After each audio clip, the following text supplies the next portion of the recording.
রোহন একটি মধ্যবিত্ত বাড়ির ছেলে, যে তার জীবনযাপন করত মেডিকেল রিপ্রেজেন্টেটিভের কাজ করে।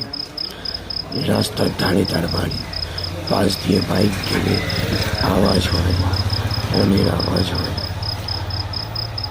খুবই গরিব ফ্যামিলির, কিন্তু ছোটবেলা দিয়ে খুবই মেধাবী স্টুডেন্ট হিসাবে। কিন্তু যত বড় হতে থাকলো, তার ঘাড়ে চাপতে থাকলো পরিবারের দায়িত্ব। তারপরেও সে হাসি খুশি থাকত। কিন্তু একদিন তার চোখে পড়ল তার বাড়ির উল্টো দিকে নতুন ভাড়া আসা একটা মেয়ের। তার পরিবার সমেত এসেছিল, কিন্তু তার বাবা আর মা দুজনেই বাইরে কাজ করে। মেয়েটিকে রোজ দেখতে দেখতে রোহন তার প্রেমে পড়ে যায়। কিন্তু কিছু বলার স্কোপ নেই, কারণ সে রোজই দেখতে পায় যে তার নিত্য নতুন বন্ধুরা এসে তার সঙ্গে দেখা করে, কথা বলে। রোহন খালি দেখে জানলার ধারে দাঁড়িয়ে অজস্র গাড়ি, অজস্র বাইক সব চলে যায় তার সামনে দিয়ে, কিন্তু সে শুধু দেখতে থাকে সেই মেয়েটির জানলার দিকে।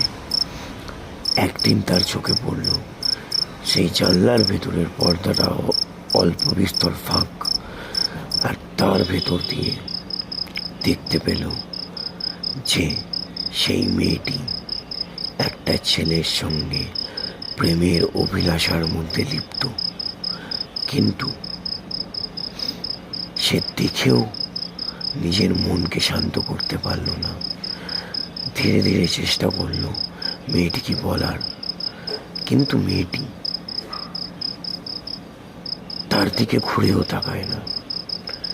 একদিন সাহস করে রোহন মেয়েটির কাছে গিয়ে বলল যে আমার তোমাকে খুব ভালো লাগে, আমি তোমাকে ভালোবেসে ফেলেছি।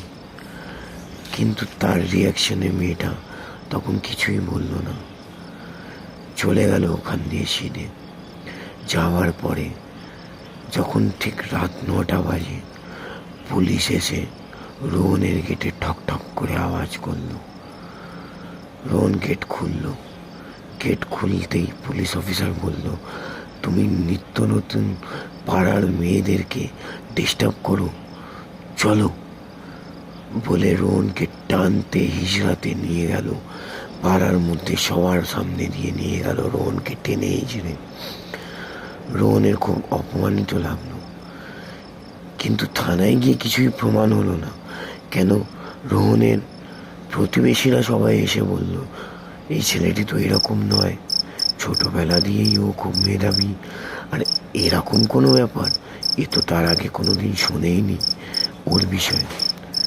শেষ পর্যন্ত রোহন আবার হাঁটতে হাঁটতে বাড়ি আসলো, কিন্তু সহ্য করতে পারলো না তার এই অপমান, তার এই ভালোবাসার কষ্ট।